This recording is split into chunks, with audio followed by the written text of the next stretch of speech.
the conversation I had with my mum on day one of moving to London. I built up all these walls of English people don't think any of these things about you. It's an easier way to live your life to just walk about going, no, it's fine. But I was just proven wrong in that theatre in that moment. All these walls came crashing down. And I look back at stuff that I'd written off as a coincidence or pretend it didn't exist, but I couldn't pretend anymore. I was an actor once in a play, and the director and I were talking about what accent my character should have. And the director said, word for word, could you do this in your own Irish accent? I think this character would be a bit more unrefined. All my Irish actors' friends that study at drama schools in London, they do these things called casting workshops, where a casting director comes in and talks to the class about what kind of roles they'll be going up for once they leave drama school and enter the profession. It's based on what you look like, act like, and sound like. All my Irish actors' friends, no matter what they look like, act like, or sound like, are told they're castable as teen mums, alcoholics, and maids. Because that's all we can be. I was on a train once in London. I was going to Bank Station. We were about 3 stops away. I was with my friend Jack. And Jack leans in and goes, we need to get off the next stop. I was like, no, we're going to Bank. What are you talking about? He leans in and goes, no, we need to get off the next stop. I was like, no, it's in 3 stops time. What are you talking about? He goes, listen to me, we're getting off the next stop. So I got off. I was like, what was that about? He said, I overheard the guys in the seats behind say, when we get to Bank, we're going to kick the fuck out of that Paddy cunt. That was 3 years ago, so it exists, and I'm sick pretending it doesn't exist. Also, by the way, 40 minutes, sad bit, fucking nailed it.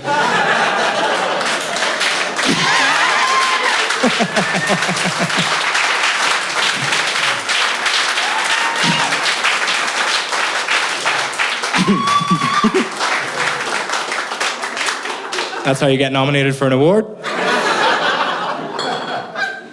English people, I know I give you a hard time over the course of the show, but it's not your fault. I want you to know it's not your fault. I'm just saying it exists. It just exists in English subconscious. It's just how Irish people are presented in the media. Irish people were drawn as gorillas and monkeys in English newspapers until the 1980s. So it takes longer for that to leave your kind of collective understanding of what Irish people are. I'm not saying it's your fault. I'm just saying it exists. I don't expect you to care about it. That's the problem with these fringe shows. You've got all your own shit going on. People come to comedy shows with all your own problems in your own life. And then the comedians at the fringe are like, you have to care about my problems now as well, actually. You fucking don't. I don't expect you all to leave here and become Irish activists. Because that's not a thing. When it is, it's class. You get to wear balaclavas and all. It's so cool. But I can't even fight. I'm up here being like, I want to fight Irish stereotypes. It's really hard as a comedian. I'm just like, hey, whoa. Irish people aren't just here for a drink and a laugh.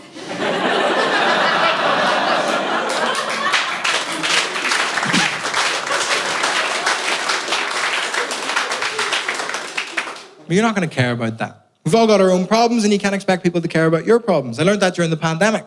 We all learned a lot of lessons during the pandemic. Mostly that banana bread doesn't cure depression. We all learned a lot of lessons because everyone was stressed about COVID. If you had a problem that wasn't COVID, no one cared. My jaw stopped working. I couldn't open or close my mouth for 3 months during the pandemic.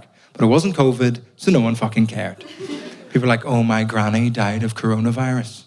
I was like, well, I'm finding it quite difficult to eat my morning bagel, so we all have problems. I had to go to the doctor about my jaw, but you couldn't go into the doctor during the lockdown, so you had to text them.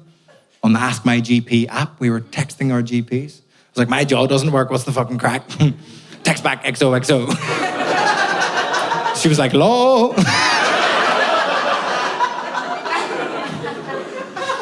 We went backward and forward about my symptoms. She was like, "Vittorio, I think you need to cry more." I was like, "Do you have the wrong number? I cry like once a year. That's fucking loads, no?" She's like, "No, that's not loads. But what you've got is TMJ. That's what it's called. It's basically what happens when you haven't let yourself feel a feeling from the age of 12. It all builds up, and then your jaw stops working." I was like, "Fuck. How do you solve that?" She goes, "I think you need to apply for therapy on the NHS," which is basically like telling someone to apply to win the fucking lottery. There's no funding, there's no appointments, it's fucking terrible. But I wanted to eat my bagel, so I phoned up. I phoned up my local mental health service, and I don't know if anyone here has ever phoned up their local mental health service. It's interesting, the people on the other end of the phone, don't know if it's part of the job application or the interview process, all the people on the other end of the phone have a voice that makes you want to fucking kill yourself. I phoned up, I was like, "I'm sad, my jaw doesn't work, send help." "Hi there. Here's what we're gonna do. We're gonna put you in Zoom group therapy on the NHS. If there's ever a sentence that summed up the lack of mental health funding in this country, it's Zoom group therapy on the NHS. But I wanted to eat my bagel, so I signed into the call. I was nervous. My first Zoom group therapy call, it was me, 9 women, and the therapist, who was also a woman. I was like, nice. I logged in, tried to be brave, tried to tell the truth as much as I could so I could get as much help as I could. Finished the first session, come back the next week. It was me, 5 women, and the therapist. I was like, oh, maybe they were just busy. Sure, it's fine. Try to be brave, tell the truth as much as I could so I could get as much help as I could. Finished the session, come back the next week. It was me, 1 woman, and the therapist. If I just keep sharing horrific truths about myself, I'll get one-on-one therapy on the NHS. Just weed them out week after week. It's fucking genius. So I got a bit more time with the therapist than I thought I was going to get. I was like, what's going on? I'm very stressed. I'm very anxious. The therapist said, oh, Vittorio, I think you worry too much. I was like, do you have a degree? Because that's what I said. I know I worry too much. I'm fucking Anakin Skywalker. Like, I know that I worry too much.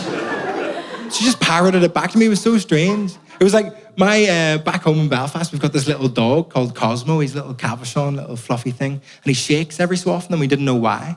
So we took him to the vet and paid the vet a bunch of money. We're like, what's going on? The vet said, oh, he's got a transient idiopathic tremor. What does that mean? He shakes every so often and we don't know why. You're a vet or a thesaurus? What? But I was very stressed and worried during the pandemic. I was like, oh my God, I'm going to catch COVID. I'm going to give someone COVID. I'm going to kill someone's granny. I was freaking out. The therapist was like, see, that's too much worrying. All you need to do is condense all your worrying into 20 minutes a day. Is that not a panic attack? 20 minutes of dense worry? That feels like a fucking panic attack. She was like, no, just sit down in your living room, set a timer for 20 minutes and try and worry. I was like, don't you fucking worry about that. I'm worried. So I sat down in my living room, set a timer on my phone, 20 minutes, worry.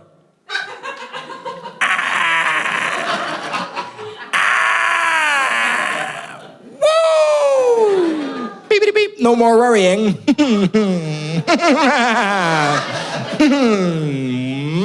Still worrying, what's going on? Because you spiral. When you try to worry for 20 minutes, you go into this really terrible spiral. So you have to get techniques to get out of the spiral of worry. So they give you these grounding techniques. One of them is called 5, 4, 3, 2, 1. It's where you name 5 things you can see, 4 things you can touch, 3 things you can hear, 2 things you can smell, 1 thing you can taste. It's really helpful if you ever get stressed or anxious. Take that with you. It really centers you, brings you back into the room. So I'm sat there freaking out in my living room. I was like, okay, 5, 4, 3, 2, 1. 5 things I can see. I can see the park, outside. I can see the TV, the Xbox, milk frother. Cool, 5 things I can see. 4 things I can touch. Easy, I can touch my jeans. I can touch my shirt. I don't have a lot of stuff. Cool, named 4 things I can touch. 3 things I can hear. I can hear the birds outside. I can hear my girlfriend being English in the other room. I can hear Kendrick Lamar's voicemails for some reason. Grand, 3 things I can hear. 2 things I can smell. Easy peasy. That's all right, we'll skip that one. Smelling's hard. We'll be all right. 1 thing I can taste, that'll be easy. Into the kitchen, open the fridge, grab some food. Fuck, I've got COVID. And then we're straight back into the spiral of worry again. It's fucking terrible.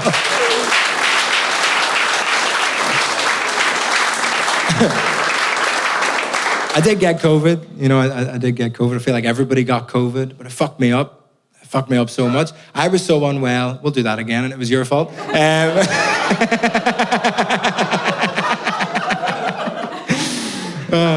did get COVID. Everyone got COVID, but it really fucked me up. I was so unwell, I genuinely had the thought, if I have a wank, I might die.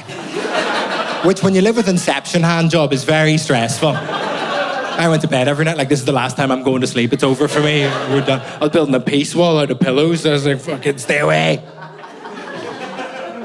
I don't expect you to care about me and my mental health or my jaw. Like, my jaw's getting better. I just need to stretch it every so often.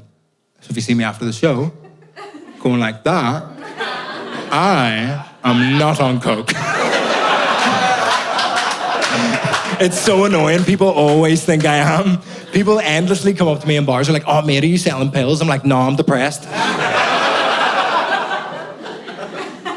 can't care about my problems. You've got your own shit going on. I think human beings can only care about 3 things at a time. We spoke about it earlier. You just run out of steam. You can't care about everything. You get a thing called compassion fatigue. That's what it's called when you try to care about everything. You can care about 3 things. You can tweet about loads of stuff, but I think you can only care about 3 things maximum. Start of COVID, I was like, right, mask on, social distancing, do it for society, save your granny's life. I care about COVID. And then black people were like, excuse me, we're having a bit of a shit time. I was like, fuck, how do I solve it? What do I need to do? And then all the progressive white people got in a team huddle and they kind of went, all right, this is a fucking serious problem. This is terrible stuff. We need to solve it. How do we solve it? Should we ask them? No, don't ask them. They're busy. I reckon we can solve it amongst ourselves. We're clever chaps. It's definitely a serious systemic issue that we need to kind of sort out together. Oh, thank you for bringing the biscuits, John. That's so nice. That's really nice. Thank you for doing that. But yeah, it's definitely a serious problem. We need a serious solution. Anyone got a serious solution? Oh, fucking that's brilliant. John, again, that's so good. Right, everyone agree? That's a brilliant... I think that'll solve everything. We don't need anything. Yeah, I think that'll do it. Okay, I'll tell them. Post a black square on Instagram. Felt easier than Martin Luther King made it out to be, didn't it? People were pulling down statues. I was going into gardens, kicking over gnomes. I was thinking, they might have owned slaves. They're old white guys. Fuck them. I finally let out my Eric Cantona. I was like, fuck him. It's like, cool, I care about COVID. I care about black people. And then women were like, excuse me, we're still being sexually harassed. I was like, I thought we'd solved that one. The second wave of Me Too, fucking me neither. I am a male comedian, and I know, like, a lot of male comedians went down in the second wave of Me Too. And the first wave of Me Too. We're not doing great. And to the point where I haven't done anything, but I started to get stressed. And to clarify, I haven't done anything. But you know when you're going through airport security and you don't have any drugs in your bag, but the guy at the gate just gives you a look and you're like, fuck, I might. That's how male comedians feel right now. I was like, cool, I care about COVID, I care about black people, I care about women. Someone was like, oh, what about the war in Ukraine?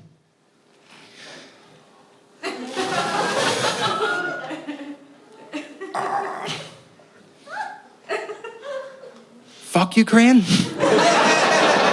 It was a joke to the people that freaked out there. Do you need me to say it? I care about Ukraine. Did that do anything? You know I can say that, leave here and punch 11 refugees. Like, it doesn't make a difference what you say. I can say anything I want up here. It's all bullshit. I'm not even Irish. Like, it's just fucking nonsense. It's not about what you say, it's about what you do. That shows what you fucking care about. Of course I care about refugees. I used to work out in the camps in Athens with refugees. I used to work with refugees in London. I say I used to work with refugees because one of them called me fat. And now I don't work with refugees anymore. I was like, listen, I didn't get the cardio of rowing across the ocean like you did. And if you're upset by that joke, I work with refugees and you don't. And also that refugee was my grandmother, so fucking cool it, all right? You can't care about everything. That's the point. The play ends with the British cavalry coming over the hill to destroy the whole village, and the Irish characters are on stage and they just have to accept their fate. It's a terrible situation to be in. I'm not in that situation. I get a few negative comments, the odd stereotype, a couple dickheads on the train. But just like you, I've got all my own shit going on. I don't have time to worry about what English people might or might not think about me. I don't. I've got my own shit going on. But I want to be an activist. I want to fight the stereotypes. But I think activists know that people don't care. Like Extinction Rebellion know. People don't care. That's why they superglue themselves to stuff. Because they know people do care about being able to drive anywhere, ever. So like, oh, if you want to drive there, you have to care about the sun. I don't know what they care about. So what do I do? Just superglue myself to English people? Like, be nice to Irish people, please. I don't think that's going to work. I don't think I can be that kind of activist. But I want to be one. I think the kind of activist I want to be is, if anyone thinks I'm not capable of something, I just want to prove them wrong. I want to live my life as if no one's in my way and just prove these things wrong. I think it's the best kind of thing to be. So if you've got anything in this room where you think people might think negative things about you because of who you are or what you are, fuck those people. If you get negative comments like theatre's gay, fuck those people. Just live your life as if no one's in your way. But you need inspirations, you need heroes for this kind of stuff. I'm not going to be your hero, I'm a fucking idiot. But I have a hero. I have an inspiration for that kind of activism. Rosa Parks is my hero because she didn't sit down and try and start a petition or a revolution or any of that stuff. She just lived her life as if no one was in her way. And when someone tried to get in her way, she bold as brass, brave as anything, just looked them right in the eye and went, "Same seats on the way back."